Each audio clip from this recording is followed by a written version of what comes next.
Hello and welcome to our Native Connections webinar, Effective Youth Engagement Strategies. My name is Mark Taylor. On behalf of the Native Connections team and contracting officer representatives, Maureen Madison, Jan Dunbar Cooper, thank you for joining us.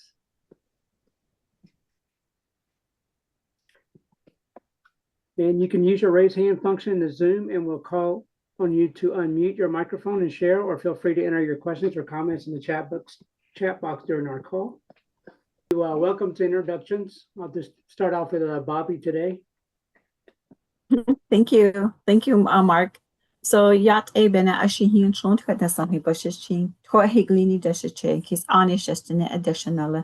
So I am Salt Clan and I'm born for the Tangle people. My maternal grandfathers are the Water Flows Together, and my paternal grandfathers are the Hopi tribe, the Bear Clan. And that's who I am. My name is Bobby Arthur and I'm one of the GTAs. And I will pass to Idella for introductions. Thank you, Bobby. This is Idella King. Oki Nixaquanistuna Danaku Ipasawaki. My name is Idella King. I live in Eastern Washington in Spokane. I am Northern Arapaho, Blackfeet, and Grovant, and I am a GTA, and I have several communities all over the United States. Well, actually, the western half of the United States and one up in Alaska. And welcome, and I will turn this over to Julie. Ani Bojo. I introduced myself already when I did the opening, but yes, again, Julie White Pigeon. I'm a GTA, and I've got grantees in 11 communities across, we call it Turtle Island, our Indian country. And I'm really glad to be here. I'm in Michigan, and I'm just glad to be here on this spring day, getting the opportunity to listen to some good panelists that are coming up. Thank you, and I'll pass it over to Judy. Good morning, everyone. Thank you, Julie. My name is Judy Flett. I'm a Spokane Tribal member, and I'm a GTA for the Native Connections Project. I reside on the Spokane Indian Reservation in Eastern Washington State, and I just want to welcome everybody, and I hope you enjoy our webinar today. Thank you. Now, am I supposed to pass it to somebody, or? I think we're done, Judy. I did want to mention that one of our team leads that was going to be joining us today is Elwood Pipe Stemot. He was one of our lead people in our in today's webinar, but he is unavailable to be with us today as he's on travel. So we just want to acknowledge Elwood. I also want to acknowledge our behind the scenes team, Mark Taylor and BC EchoHawk, who are always there to support us. And like we always say, we always make us GTAs look good when we do our webinars and our NLCs and our RLCs. So I want to give a shout out to them as well. But that's our team. Thank you.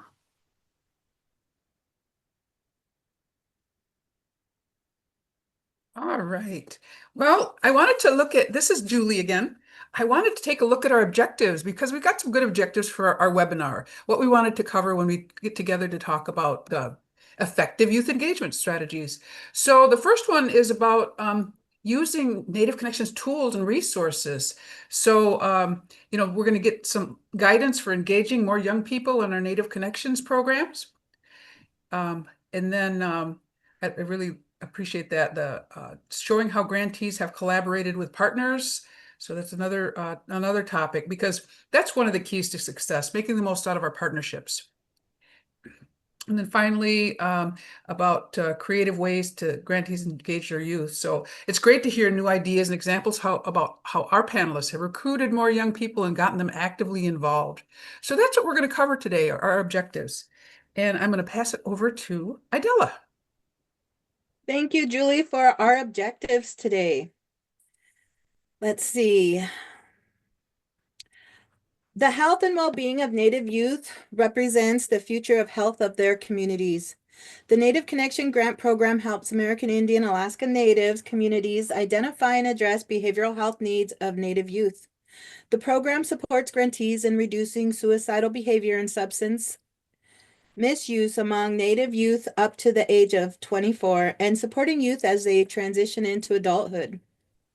Some challenges to engaging youth and maintaining their involvement include limited resources, geographic isolation, economic constraints, and the need for cultural sensitivity. Limited infrastructure and technology, along with addressing health and wellness needs, add to the complexity. However, with careful planning and addressing their unique needs and interests, youth can be actively engaged and motivated to participate in their communities.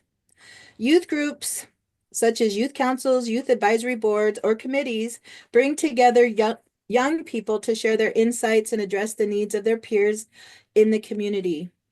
By involving youth in decision-making, we help keep them actively engaged and connected to their community. Participation in positive activities provides a safe environment for them to connect with peers, positive role models, fostering a sense of belonging and empowerment. Next slide, please.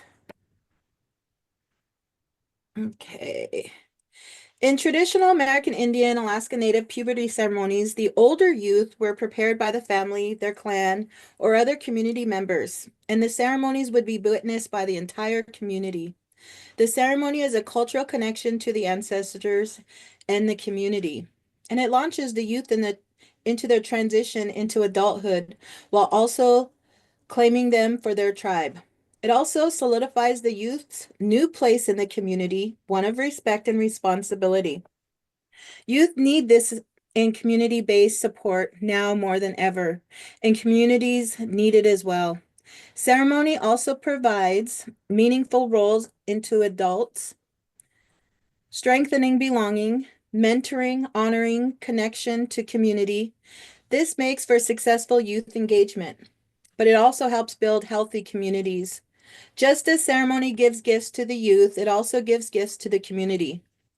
Some of these gifts are inclusion and continuity.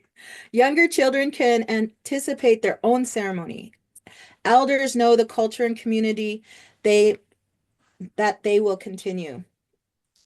Successful youth engagement can take place at each level of prevention: universal, selective, and indicated. An example of a universal intervention is holding a youth GONA, or Gathering of Native Americans, or Gathering of Alaska Natives, GOAN. This is a 3 to 4 day event and can be effective both in engaging youth and in healing community trauma. It is a labor and resource intensive undertaking. Other examples of less intensive universal interventions are sponsoring a prevention walk or run, information booths where youth are expected, and information campaigns in schools. So I just wanted to take the time to just kind of go over and set up an image of how we engage our youth. And we've been doing this since time immemorial. So today with our panelists, you're going to be hearing different examples of youth engagement and what works. And I want to also invite you guys to really start thinking about, sometimes we do activities in our programs that don't work. And it's easy to say, I'm never doing that again. But I think it's really important, just as much as finding out what works successfully with your youth, is what doesn't work so successfully with your youth. Because sometimes we can go back and it could be timing, it could be different personalities, it could be different dynamics. But a lot of times when we look at what works and what doesn't work, we gain so much information. And so as we listen to today's panelists, I just invite you to be thinking about how it is where you are and how you engage with youth. We're going to have opportunities for questions and also some insights and thoughts. And if you do want to share, that will be a perfect time to put it into the chat or come off, raise your hand and come off mute, so that way we make sure we get you. But today, as we're listening to effective youth engagement, I also like to think of this as understanding why we need effective youth engagement. So with that, I'm going to turn it back over to Bobby so she can introduce our first panelist. Bobby? Awesome. Thank you. Thank you, Idella. So we have 3 presenters today, And our first presenter is going to be from the Native Health here in Phoenix, Arizona, and that's Brittany Joe. Then we're going to jump all the way over to New Mexico and with the Rue Community Center with Priscilla Benali. And then we're going to wrap everything up with our Oklahoma, and Marquana Fork Killer is going to be presenting on what they're doing out in Oklahoma. So I'd like to pass this over to Brittany so she can introduce herself and her organization. Go ahead, Brittany. Hi, everyone. Thank you, Bobby. I'm so excited to be here today to talk to you all. I am Brittany Joe. I am the Community Health and Wellness Director here at Native Health in Phoenix, Arizona. I'll go ahead and introduce myself in Navajo as well. I'm Dine. So, She'eya, Brittany Joe Yenisha, Ashihanisha, Halagakni Bashichin, Tabaha Dashache, Toda Chitni Dashanella, Agotego Dine Zanisha. I am originally from Winslow, Arizona, but I've been residing in Phoenix now for the last 12 years and working at Native Health for the last 9 years. Native Health, we have 3 primary locations here in the Phoenix area, one in Mesa, one in North Phoenix, and one in Central Phoenix. We do have a mobile unit that we utilize for all of our activities. Thank you for sharing that. We also have medical, dental, and behavioral health as well as in our organization. And our youth resiliency program, our Native Connections program, lives within our community health and wellness department. So thank you for inviting me here today. Yeah. Thank you, Brittany. Now we're going to pass over and jump over to the Rue Community Center with Priscilla. Priscilla, want to share some things about your community? Yeah, Yate, Sheya, Priscilla Benali, and Shado, Hastonshla, Ashitni, Bashashin, Kia Ani, Dashache, Bio, Zane, Dashanale. So just hearing Brittany's plan, Yate Shema, Ashihe, Bashashin. So thank you for making connections and always finding a relative in wherever you go. So thank you for that. So the community center was established in 2010. We had a young lady that came, she was a teacher that came to our chapter and was wanting to know if we were interested in having a place for our youth to go. She just lost of hers to suicide. So she wanted to be very active and start a place. So me being a mom, this is something that I've always wanted in our community too. So I volunteered a lot of my time to assist her, and coming from a board member into a program manager to a youth coordinator to now the executive director to the community center. And as you see there, one of our big goals that we always continue to try to do for our children is inspire hope. I think having our children see and find that hope again, it's critical and vital. And of course, the joy and continuing to provide and progress into the initiatives we have through the community center. We've offered multiple programs and after school tutoring, GED, music, cultural, Sacred Life powwow. We've just skate park. We've done a lot to initiate to bring stuff to the community that the kids are interested in. We have a youth board, and that youth board guides us and provides the, what kids really want. We would plan stuff as adults and kids wouldn't show up. So we're like, let's get some kids involved and into scheduling and see what they want to do. And sure enough, we did that, and kids started coming. We serve a variety of kids. We're kind of, they call this the checkerboard area in our community, because we have, right now we're sitting on county land, like 100 feet that way is Navajo Nation land, back this way is state land. So we're just kind of all checkerboard. But in our area, we have multiple communities, small communities. Smith Lake, Mariano Lake, Yumbato, Pruitt, through Conneaut Divide. We're just kind of all in this area, which services a lot of children in our area. So that's kind of us. Have a staff of 3 right now. We're looking for a youth coordinator, but we have Jackie Delgarito, which is our project director, and then myself, and then we have Debriana Begay, which helps us as in the office as an assistant. So that's where we're at right now. Thank you. Awesome. Thank you. Glad you're here with us, Priscilla. Now we'll jump over to Marquana. Sio Nagad, Marquana 4Killer here. I am Katua. We are a matrilineal society. Our clans are passed down from our mothers. So I am Red Paint Clan, Aniwoti, which is medicine people. I'm an enrolled member here at the United Katua Band of Cherokee Indians. And I live in a small rural community called Rocky Mountain out in Stillwell, Oklahoma.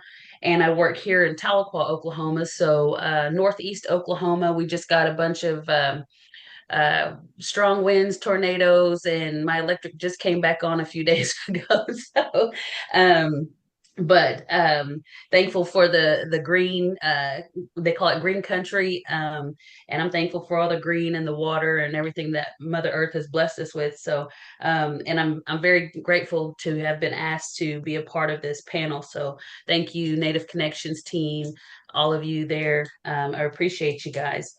And so I work for Echota Behavioral Health, their prevention team.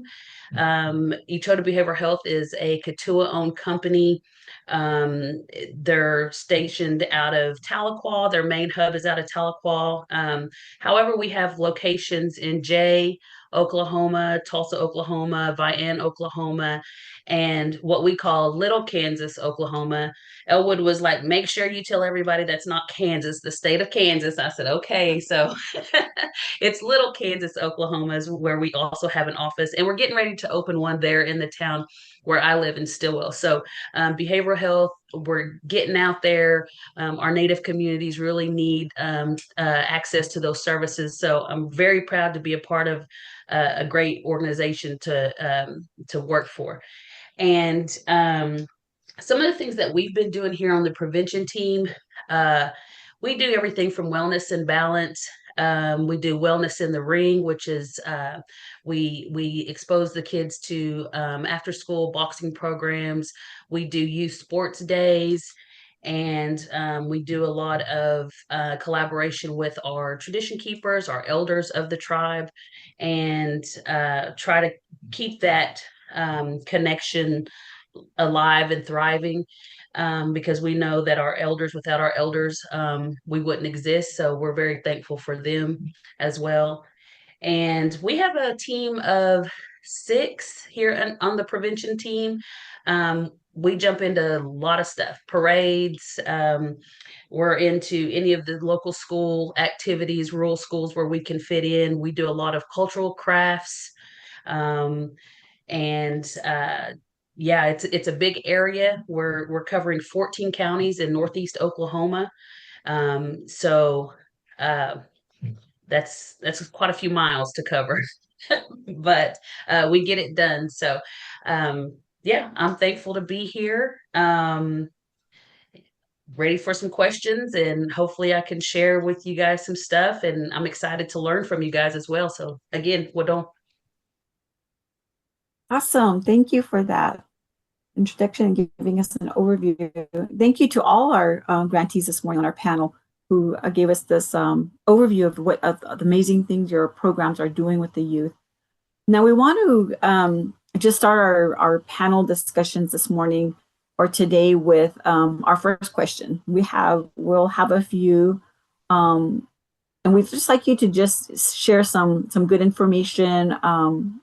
Again, we want you to feel comfortable with everybody here, and we really feel like that here with when we have our grantees together, that they have the opportunity to share that kind of information with one another as if we're all sitting at a table talking. And so We will be at the end of our questions, or at the end of the panelists' questions, we will open it up for questions. So if something triggers and you have a thought or you have a comment or you have a question, we'll have a moment after the panelists are done too, so you can ask your questions.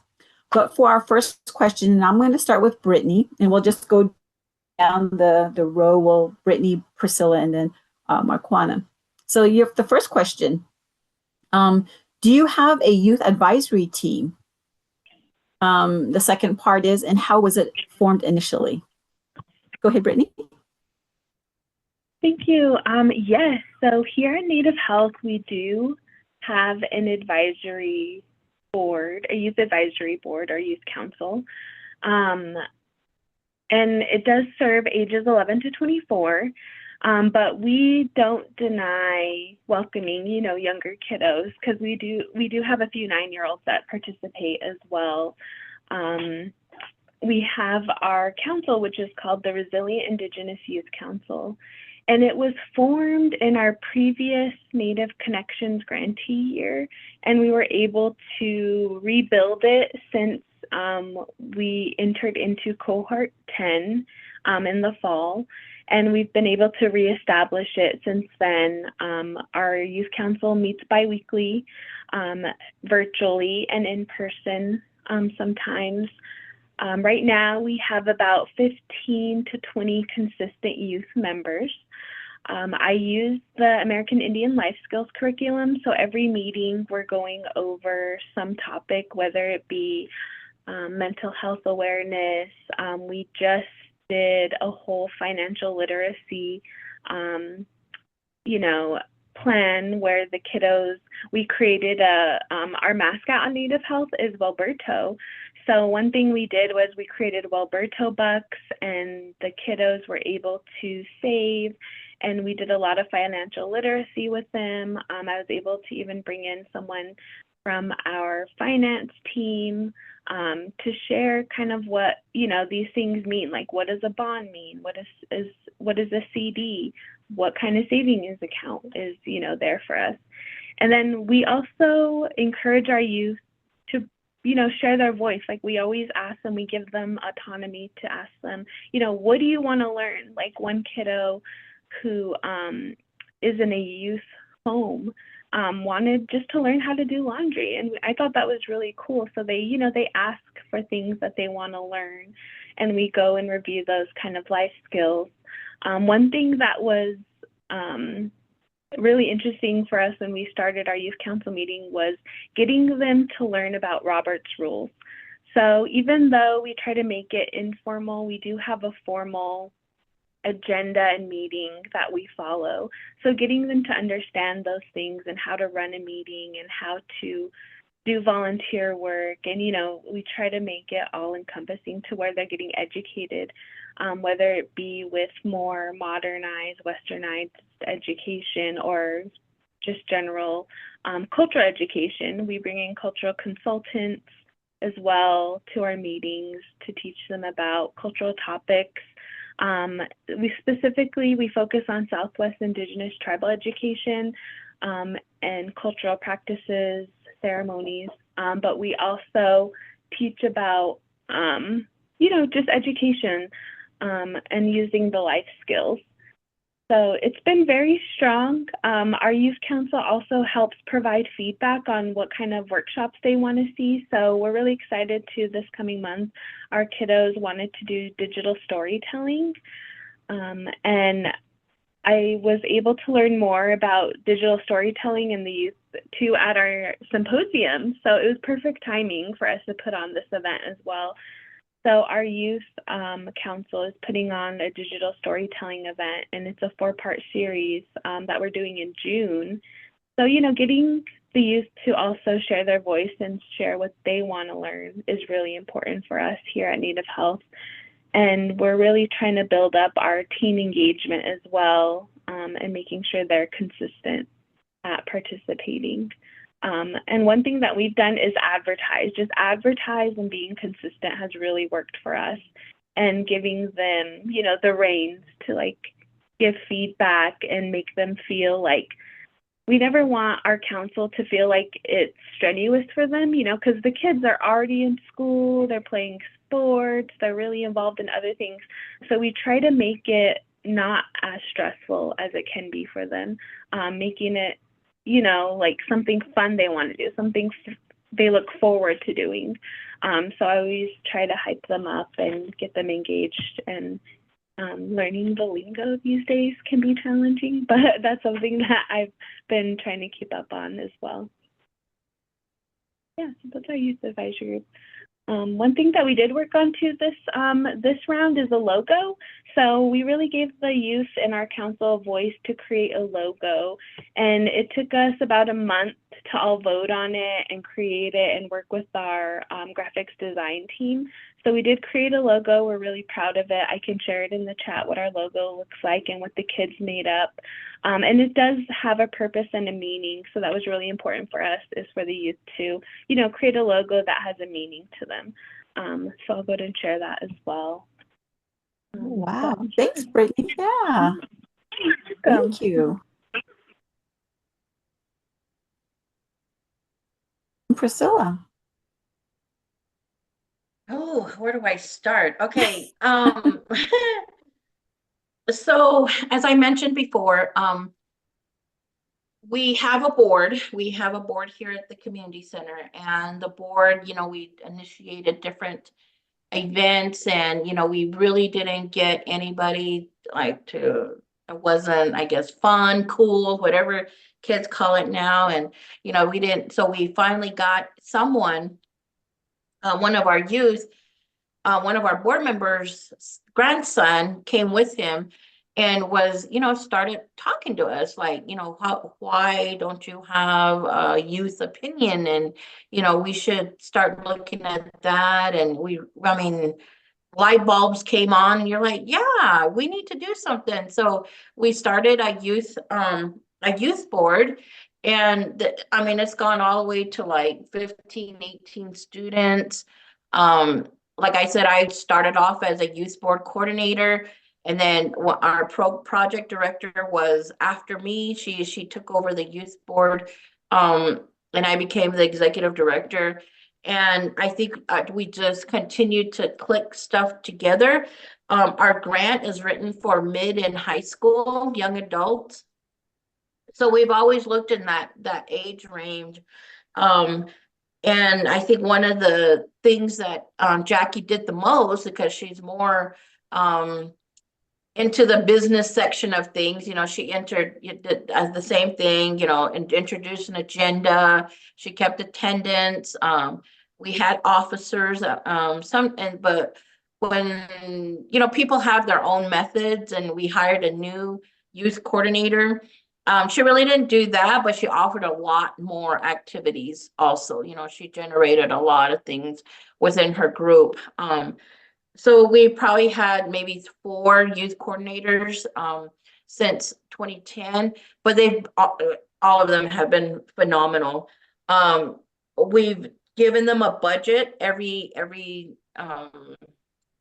time we've started a new year, and it could be like $5,000, and then they would really coordinate and budget and research. Like if they were going to do a dance and they wanted this, and this, but Jackie would tell them, okay, let's pick 4 big events, and then they each take one event and kind of do a Wow. like a little budget for each one. And they would research how much a crystal ball would cost for their dance, or how much the DJ was, those. And someone's like, well, I have an uncle that, so that cut down cost. And, they did a lot of their own planning. And that was great to see Jackie really emphasize the budget. And they presented the budget at our regular board meeting to our TCC board, and the board would see them really involved into the planning of each activity.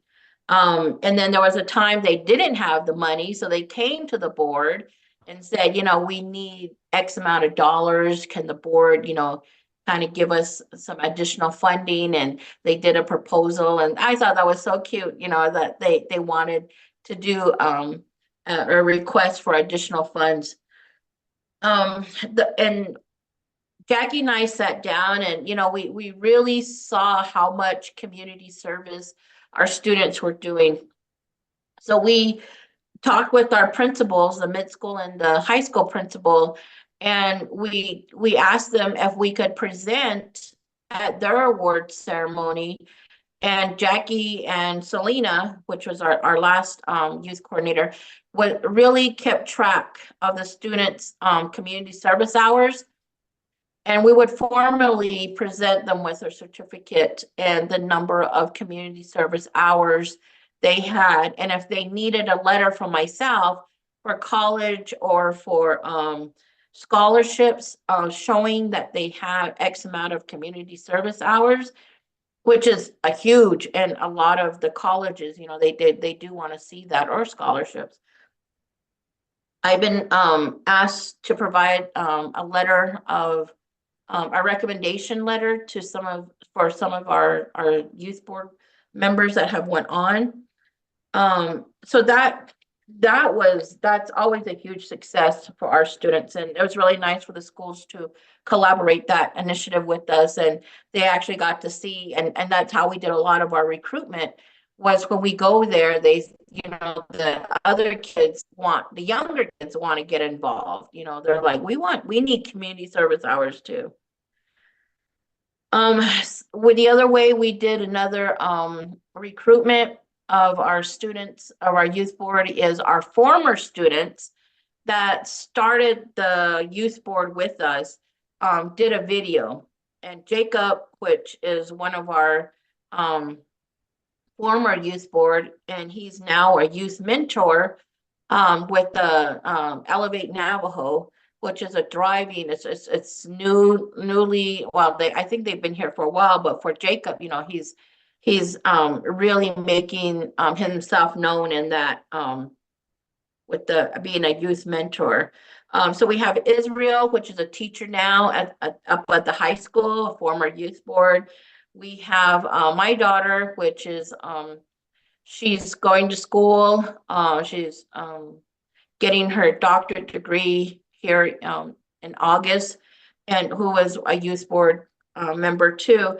And they did this wonderful video to tell them, you know, this is what we did, this is how we planned, this is why it's great, this is how it's helped us with public speaking, with advocating for ourselves as youth board members. So, you know, that really opened their doors up for them to initiate helping the community back by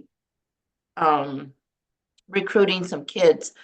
As Brittany mentioned, we do a lot of activities similar to hers. You know,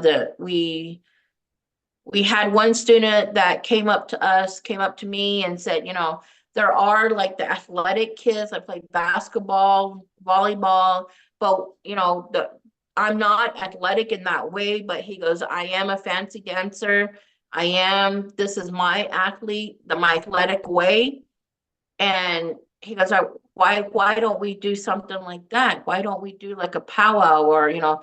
So we started calling it the Root Community Center Powwow, and then they didn't like the long words, so they were like, what can we name it? And then they started talking about it, and they know our initiatives. We've trained our students to be with mental health first aid. They've taken QPR.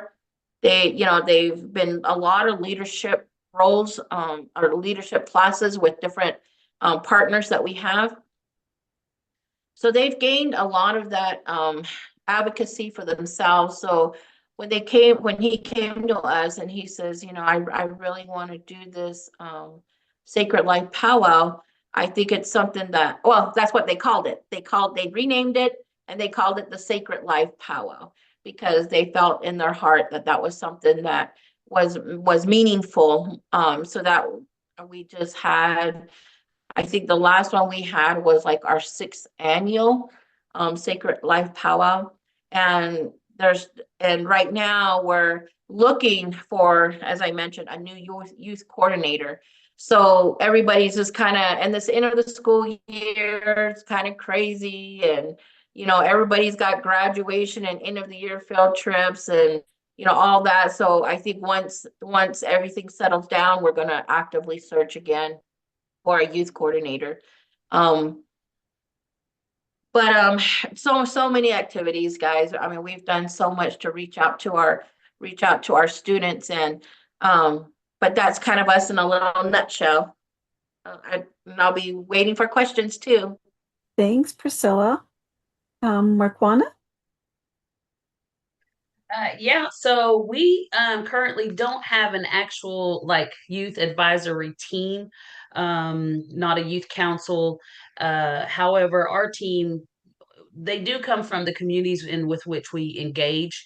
So the local university here in Tahlequah, the rural schools, the country schools that we have, that's where we're from, and that's where our team, they go out and work in these same places and schools.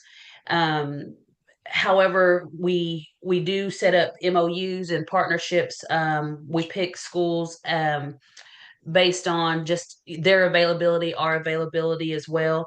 And so, for example, we have 3 schools down in what we call Adair County, and we've created those MOUs with those schools. So we've brought some boxing, or what we call wellness in the ring.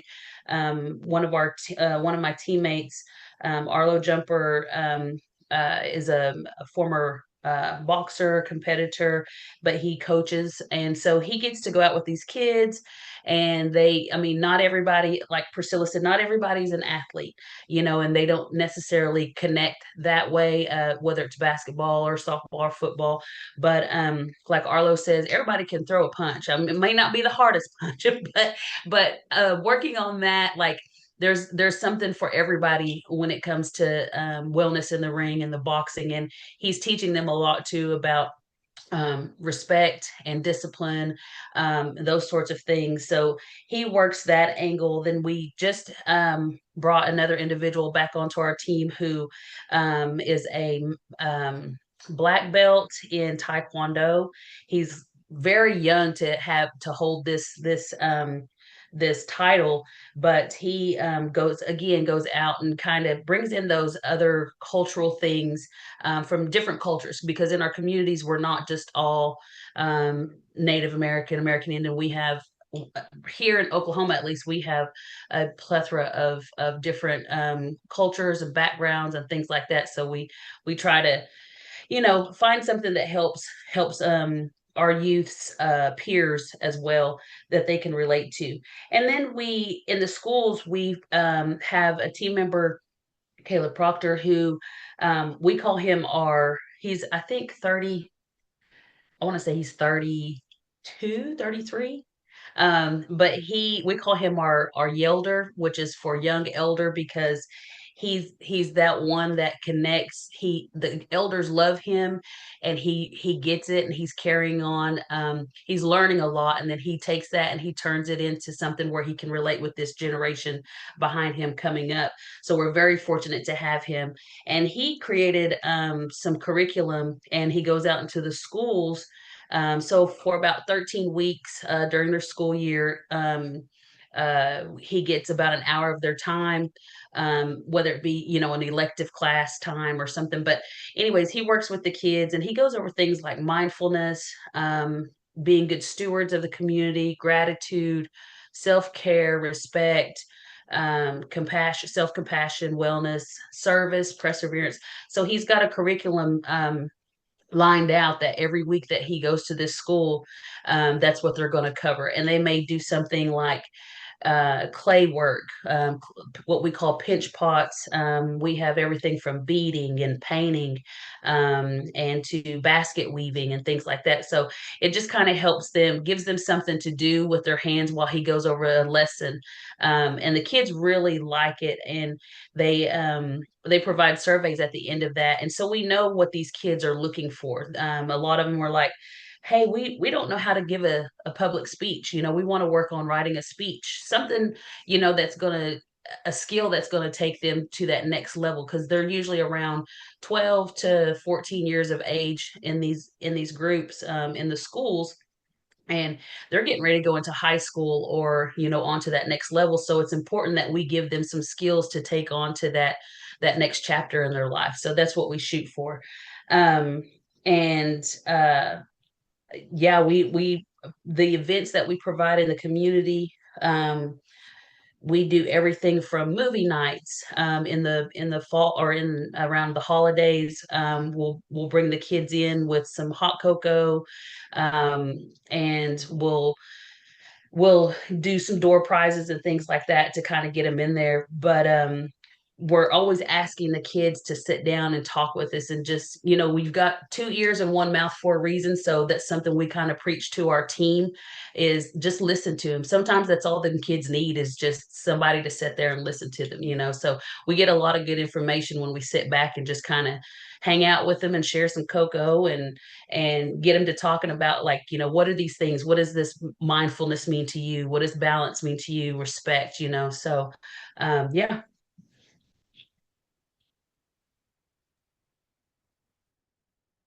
Thank you. Thank you. And we will pass to Idella for more questions for our panelists. I'm going to change up this question a little bit, okay? So you've all shared some really impressive successes. Were there any significant challenges along the way? And how did you or your team work through them? I guess it's pretty much the same question that's there. Yes, you guys have shared some amazing successes, but what are some of the significant challenges along the way that maybe you or your team had to face? I think it's so important, for our peers to hear some of those challenges, because, it kind of helps them not feel alone and knowing that this is a part of the process. So which young lady would like to start first? I can kind of comment on a little bit. I think one of our greatest challenges we had was our funding. When we first started back in 2010, we were under the McKinley County liquor excise tax, where we would kind of all fight for this pot of money within our county all the time, and that really limited our funding. And of course, things significantly changed once we received the SAMHSA grant. So that was probably our biggest one. Our second one was when we really went into prevention work, and we really, one of the doors we opened was a discussion of suicide. Of course, in our Native culture, that was the huge no-no of our culture, was talking about death. And that was another huge hurdle we had to get over. I've lived here all my life. My mom's been a teacher. My dad's been a bus driver, a mechanic, a welder, where we're not very shy, where we stick to ourselves. We're very outgoing family, my sisters, and so people know us in this community. And we were at a chapter meeting, and some elders were upset with me, because they're like, we know where you come from, we know where your family, and I started talking to you guys in Navajo. They said, what are you doing talking about this? You're how sensitive it is. You don't talk about it. We don't say things like this. You're wishing it upon your family or your kids or our community. That was really tough. It was really tough to express that to our community. And so in 2010 was a hard year for our community, because we lost 15 of our youth. And I think around the 7 is when we went to the chapter, and we said, we got to do something. We got to help our community. We got to look for training. We got this source here. That's when we were shot down. We were told, you know, we're not going to speak of this. And then the 8th and the 9th happened. And I think that's where people started realizing that we did need some help. And we turned to our own elders, you know, the elders that knew that we were making a difference, because we couldn't, I didn't want to be disrespectful and challenge an elder, you know, so we brought on another elder, and he's a well-known Grandpa Charlie Long from our community. And he's worked with the county and with mental health in the past. So he really stepped up and assisted us and said, you know, this is what they're trying to do. You know, they're trying to help our kids. Now we're at 9 suicides that are happening. We got to tell parents what to look for, the warning signs. And that's all they're doing. You know, they're just trying to help you look what you need to look for and the signs for your children. You know, and it still takes a while. We still run into some that are very fearful of our initiative, but it's not as bad as it used to be. And, you know, I think we've opened that door, and people have realized, you know, that going from one family gathering to another family gathering was tough. You know, it was heartbreaking, and we needed to make a change. So I think those were the major two that I could think of right off the bat that has been very difficult for us here at the community center. Well, thank you, Priscilla, for that, because that's exactly challenges, but just think of how you strengthen your program too by being able to really talk about this. I really appreciate that. So again, with Brittany and Marquana, yes, your accomplishments are inspiring. Can you share your barrier you overcame in the process? Again, so other grantees can see the struggle is part of the journey too. Thank you. Yeah, I can go next. Thank you, Idella. Thank you, Priscilla, for sharing that as well, because like Priscilla, at first, one of our challenges was definitely, you know, saying like, oh, we're trying to do suicide prevention or talk about substance abuse prevention. And, you know, those topics can be really heavy because there's that stigma. So when we noticed that when we were trying to advertise or, you know, promote those type of topics, less people would show up, or our youth advisory team would, you know, kind of be like, that's kind of like really negative. Maybe using different language, or we're not struggling with that. We don't feel like that's for us. You know, our kids aren't doing those things. But, you know, we're saying we had to tell them, like, you know, it's not that they're going to do that. Or, you know, one of the elders, or even an elder in one of our events said that, like Priscilla said, don't talk about it because you're asking for it to bring it to your community. So it can be kind of challenging having those topics. So what we've done is try to advertise that, you know, we're prevention, and, you know, these things do come up, but we provide supports. Like we always invite a behavioral health provider to sit in and observe that, you know, these things are important to talk about because it is happening in Indian country to our youth and to our community members.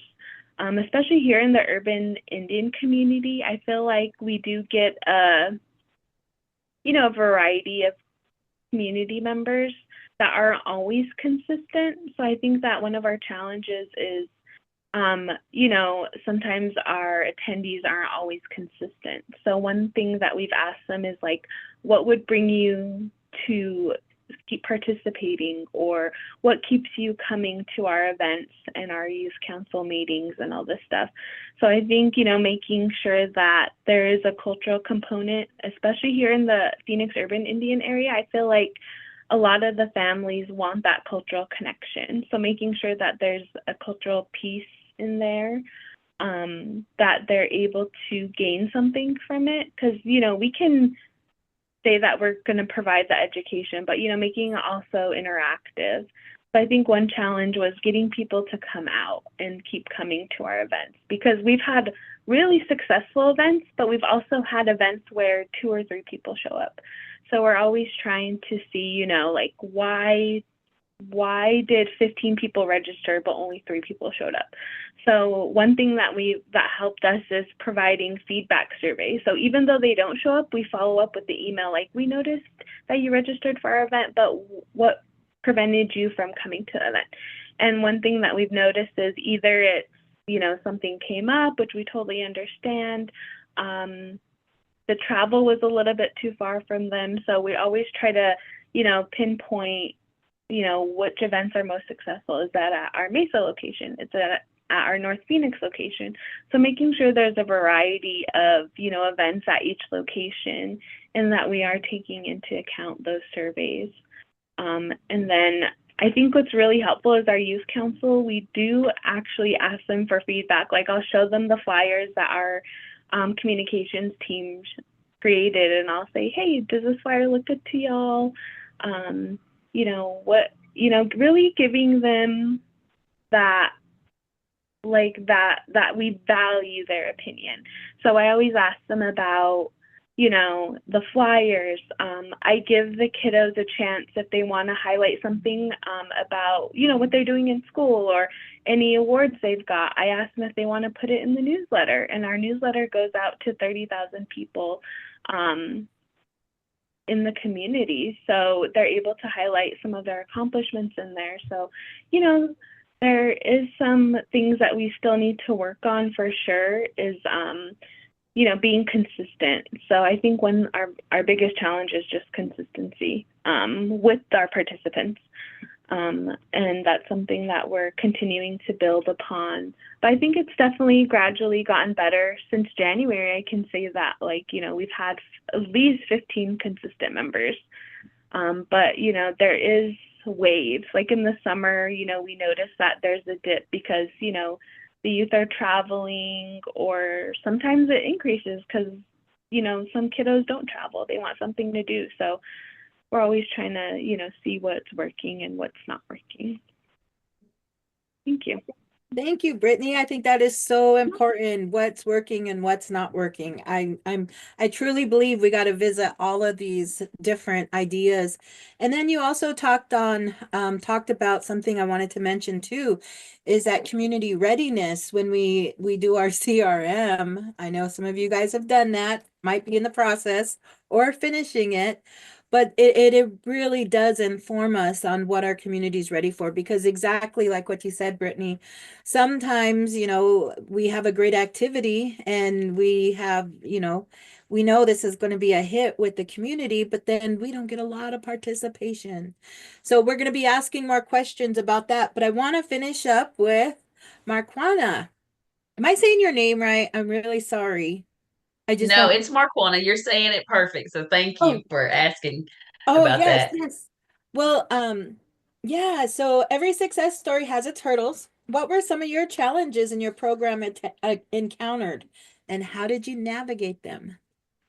Well, I came into this program as the project director back in January of this year, and I worked on the outreach side for Echota Behavioral Health prior to that for a year. So I this was the former director. He was great, and he was working hard to get that message, the suicide prevention message, out.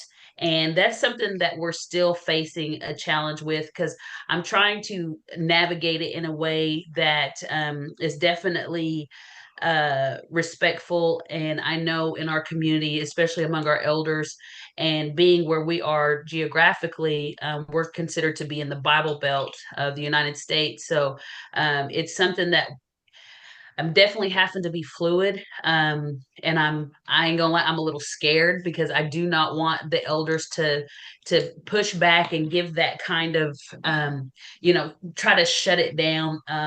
We just want to educate. And so that's our biggest challenge right now with our youth advisory where we stand as far as working with our youth and trying to get that message out and promote what the grant is meant to do is, you know, promote suicide and substance misuse. But we have been working with our language people to basically, we're, instead of utilizing the word suicide, we're going to focus more on, you know, everyone's life or existence is sacred. Kind of take that bite and that sting out of that word, the stigma, you know. But that's probably our biggest challenge right now, and I'm hoping to, you know, lead my team and get us rolling out. We are working with the schools though to get with their school boards to do some postvention work within their student handbooks and their policies. So that's our biggest thing right now, that I'm pushing for. It's summertime, not everybody's in office, but they definitely answer their emails, so I'm thankful for that. But going into the next school year come August, then we hope to be able to kind of push more of those talks and create those spaces where our community elders and the youth are coming together to kind of talk about this disease that runs rampant within our community. So but yeah, I think Priscilla and Brittany both, you know, hit the nail on the head, you know, talking about the consistency, being consistent. And that's definitely something that we are going to aim to do and continue to aim to do. Oh, thank you for sharing. I think that's so important, you know, what you were talking about. And I really like the idea of using an alternative phrase. Everyone's life is sacred or existence is sacred. And I think that's really easy to use, really easy to remember, and it's something everybody can say and share. So that's a really good idea. Thank you for sharing that with us. I think next is Julie. Julie, you have some questions for our panelists. Yes, thank you, Idella. I appreciate it. And I do, like Idella had mentioned, you know, in talking about everyone's life is sacred. To me, that's a message that runs through all of our cultures, and it reinforces so much of what we do with our ceremonies, is that promoting that our lives are sacred. So it's kind of pulling it all together. So I really appreciate that. Okay, so another question, and I think that this is one of the things that we've had discussed some of it about marketing your events, marketing. How do you get the word out there? You know, what are the things that have worked? Maybe there's some things that haven't worked as well, but you know, sometimes I have the opportunity to be on social media with some of the grantees that I work with, and some of them have a page on there, and I see some of the things that they do, or you know, monthly event calendars, word of mouth, other things. And then one thing I wanted to throw in there too was that in some of the events that I see happen is that being able to offer food, which is really tricky with this grant, but if that's one way, seems like Indian people come out for food. And so maybe some ideas too on being able to promote that inclusive, what you offer. So yeah, so that's the question. What marketing your events, getting the word out there, getting people to come. So let me start with, let's see, who went first last time? I think it was Priscilla or Brittany. Hey, Brittany, let me call on you. Your face looks friendly. Okay. Thanks, Julie. Yeah, so how we market our events here at Native Health is we have a communications team. So we work with our communications team who runs all of our social media, our newsletters, creates our communication materials. So one big successful thing that we've noticed is that posting on social media has been the best for us on all our platforms. So we have Facebook, Instagram. I don't think we utilize TikTok a lot or YouTube, but we do post videos as well. We try to do like quick, I think it's like 5-second videos. Sometimes that I'll jump in and do, or some of our department members will be like, hey, can you say this event's coming up? Please register. Like you said, Julie, you know, what's the incentive? can we provide food? You know, are they going to get something out of it? So one thing we highlight and our communications team greatly encourage us to do is highlighting, you know, what, you know, they are going to get the education when they arrive, but what else are they getting out of it? So we do try to offer food when we can. We collaborate with our other departments. So I'm able to collaborate with our Indigenous Wellness team, and they do a lot of cooking demos. And what they do is provide a little bit of health like diabetes prevention education, and they'll be able to support us by cooking a quick little meal. Or we do have a food pantry here at Native Health that can provide snacks for our members as well who attend our events. So we can go to our food pantry, pick up some snacks. We also have a traditional garden at Native Health where the incentive might be, you know, you get a bag of produce from our traditional garden. So we try to incentivize a lot at our events by offering those type of items. I was telling Bobby earlier about our digital storytelling event. So I know we talked about how we can partner with other organizations to support us. So we did reach out and collaborated with Blue Cross Blue Shield, who has a Native American team, kind of like club within their organization. And they reach out to other Indigenous organizations to offer support. And one of their big initiatives was tech education for youth.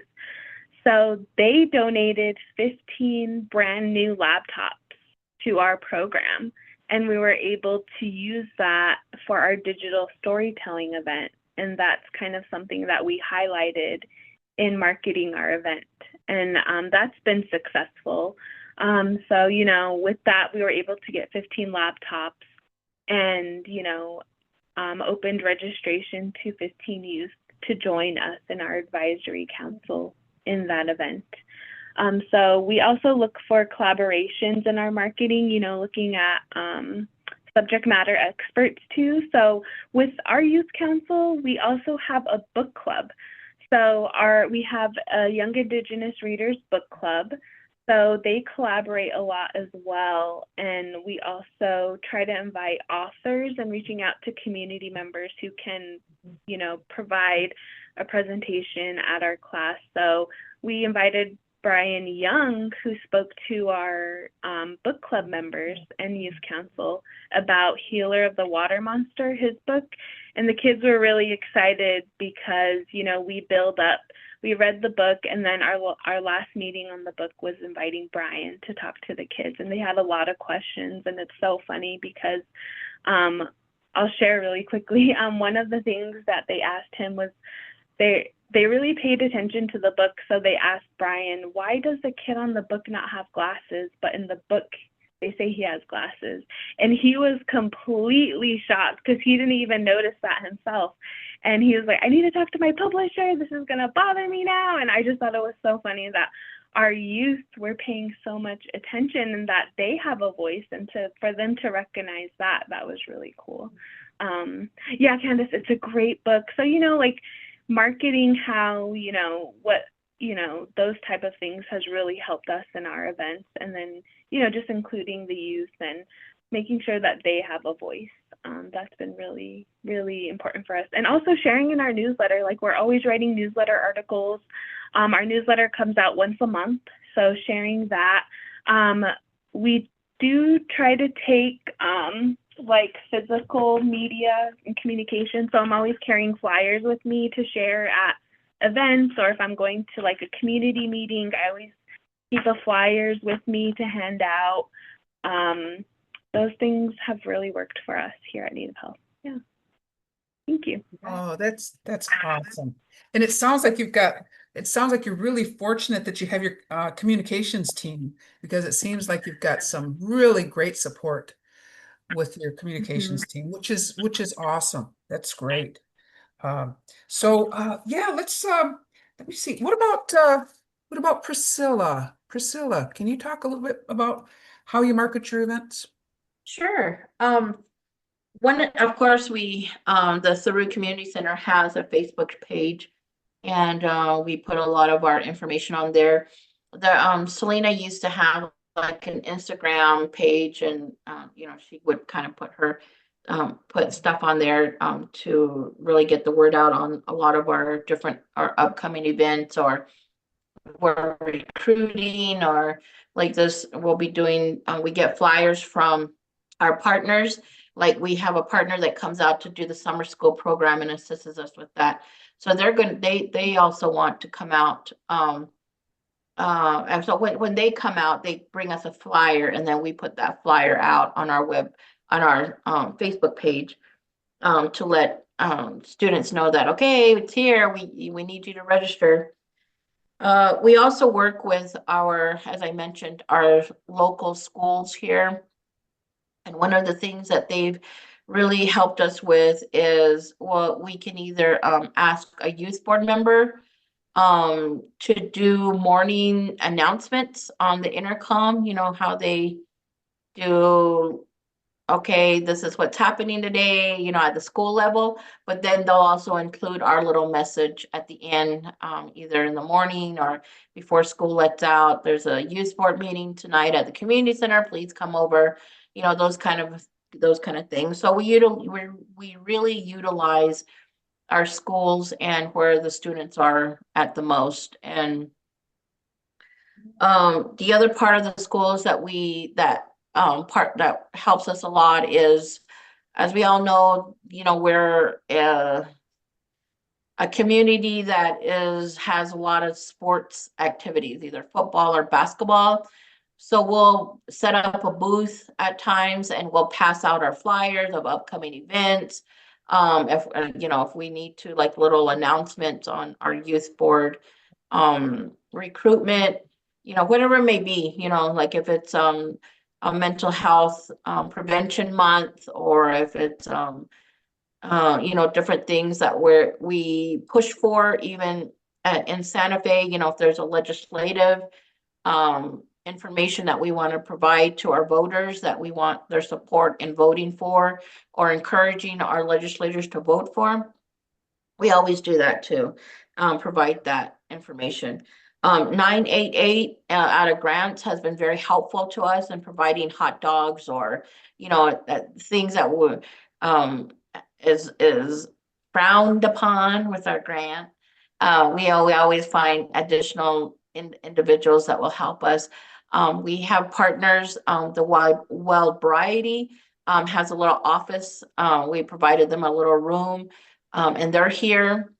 And they continue to do the same thing we're doing. We prevention work, and she has the coordinator to that is Barbara Jim Swimmer, and she does a lot of advocacy with Wild Variety. They have, I think, meet here Tuesdays and Thursdays, I believe, and then they do some activities on the weekends.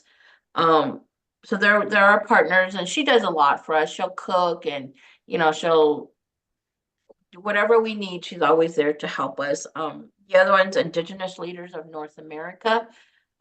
They've provided us with a curriculum that we use with the youth board. They call it Mind Education, and it really strengthens the student's mind and helps them to find different resources and positive methods of thinking about harming yourself, or stuff like that. It really helps our youth, making them know that they are important, and life is important. So that's a curriculum that Selena used a lot with our youth board. And then our project director introduced us into Elevate Navajo, and Elevate Navajo has been a great program and deals a lot with mentorship. And they've been here a couple of times, several times, and helped our children like do a lot of icebreakers and a lot of activities where they have to interact with each other and figure out how to get from this point to over there by teamwork and, brainstorming. And that the kids really enjoy, first they're all shy. They don't want to talk to each other. And the next thing you know, they're climbing over each other's back or standing on. They do some great icebreakers and great activities with the kids. And I really like their initiatives that they do to help um, formulate a bond or communication with our students. So, like I said, one of our former board member, Jacob James, is on there, which, he was a really, really shy boy when he first came to the community center. And now to see him in this, leadership role, he just blossomed into this very talkative, outgoing, young man. So, I just saw him get married the last weekend too. So he's really grown. So those are kind of our marketing events that we do. Oh, thank you so much, Priscilla. I appreciate it. Yes, our time is going by really well. I've enjoyed it. I wanted to give Marquana a chance to respond. And yeah, as we move through our program here, we're going to be wrapping it up pretty Thank soon. you. But Marquana, please. Yeah, thank you. Yeah, so we'll just touch, on the food real quick because, of course, that's my favorite thing to talk about anyway. But we know that we don't utilize those funds but what we do is we tap into our local resources. So like our tribal council, we definitely reach out to our tribal council and the district representatives to help provide snacks or whatever is, whatever we're trying to do with the kids, traditional meals. Our elder committee, we have an elder committee here that they love to cook and they love to feed us, and so they don't like to see any skinny babies. So we're like, hey, we'll be your guinea pigs any day. So we definitely reach out to the elder committee, and they're always looking for something to do. So again, we get to involve and we get to learn a lot of things, like a lot of recipes, and they're sharing that, and that's really exciting. And then of course we the tribe, Katua tribe, they use some of the local banks to do their banking and things like that. So we reach out to them and say, hey, we're promoting our events. We might need some water or whatever, but they're always generous in helping us. And I'm like, well, you handle our money, so give us a little bit back. So reach out to your local banks. And then we have a really good partnership with the fire department here in Tahlequah. They provided for our Stronger Together event we did over spring break. They brought their grill out. We were actually just under a burn ban around that time, and we were kind of freaking out a little bit, but we were like, what better people to have bring hot dogs and cook hot dogs and stuff and grill for us than the fire department. So we covered our ground there. But yeah, so we try to tap into those different community resources and businesses that are around. And it's kind of a give and take. What did they get out? Hey, we'll be glad to mention you guys. Of course, we're always going to be thankful and make that note. But we also use social media. We're fortunate to have Echota Behavioral Health be our parent company, basically, that we fall under as far as prevention. But they have their own Facebook page, and then our tribe, the United Katua Band of Cherokee Indians, they always share Echota Behavioral Health posts. So there's a lot of sharing going on there to promote push post events. Of course, we're involved in the local chambers around the communities.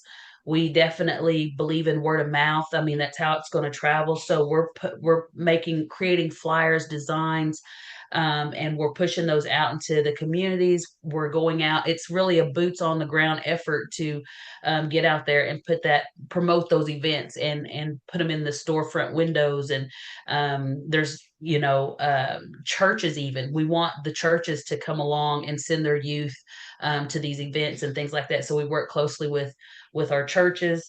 And then we have we have or the tribe, as well as the organization in which we work under, Etoto Behavioral Health, we get to utilize a digital outdoor board that they own. And so we've collaborated with them, and our advertisement and messaging of our events. We're working around the clock to make sure that we have billboards up, digital formats up. So wherever we can push these events, push culture as medicine, push wellness and balance, push, the events that we're doing, that's what we're looking at. And then of course we jump into the parades. We set up booths, we do tabling anywhere we can, just to get that message out there for them to see us. And we had some big events just this past spring. It's our busy season around here. Tahlequah hosts a Red Fern Festival. We did the Strawberry Festival Parade. We'll do the Huckleberry Festival Parade up in Jay, Oklahoma. We do the homecoming parades, and it's really just when you work with these kids, and then they see you in these parades, and then they see you out in the public. I don't know. It's just something. It's like we're little celebrities, and that's exciting because those kids, they really are starting to get to know us, on a first name and first, just getting to know us face to face. So they are like, oh, they're screaming, throw me candy, or, throw me whatever, or, they run up to you, and that's exciting. So you know that what you're doing has purpose, and it's getting out there. And of course, word of mouth is our biggest thing. We give information to our council reps, or the district representatives, our council. We're pushing it on our social media pages. And of course, we're going out in the communities, and we're just talking and letting people know, hey, we've got this event coming up. And it does take a lot of planning. We try to work months in advance when we know we have events coming up, but pushing that marketing effort. So I think utilizing those local resources too is a major help as well.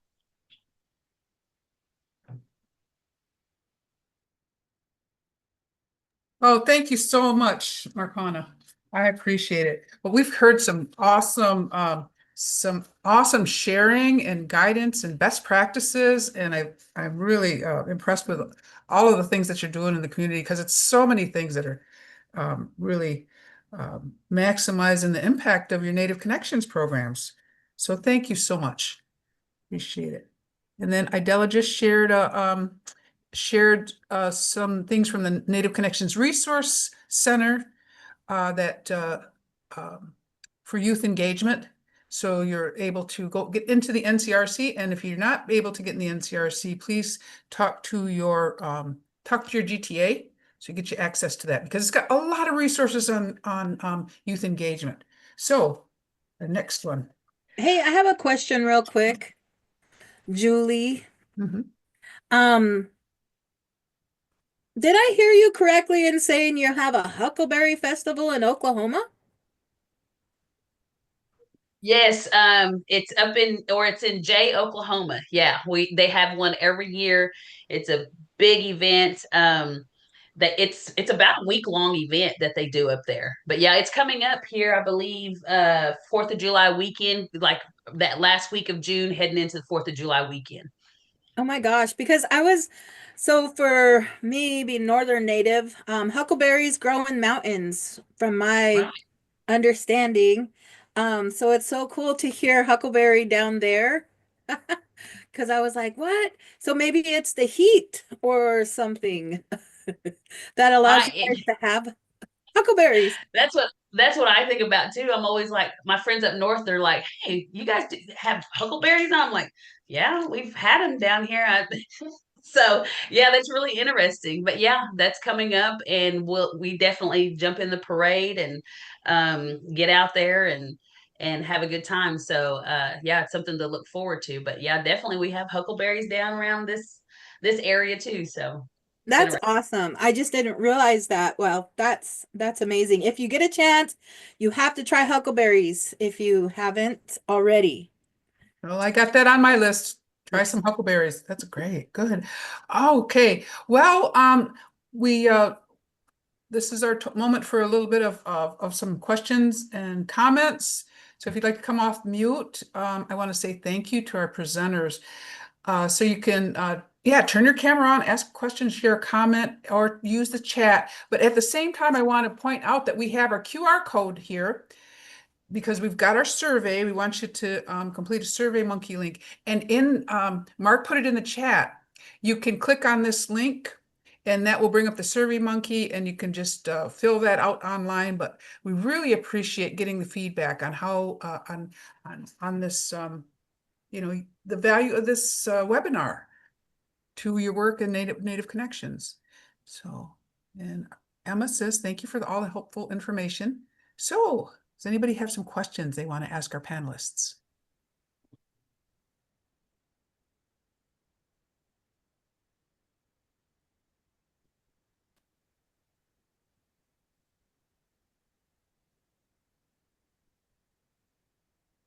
Well, I think they covered a lot of material, a lot of good information that really gave us the opportunity to get an insight into what makes for a good, successful youth program and getting youth involved, getting them active and reaching out to the community, pulling in those resources, you know, collaborating with your partners to be able to bring some good programming and support to your Native Connections program.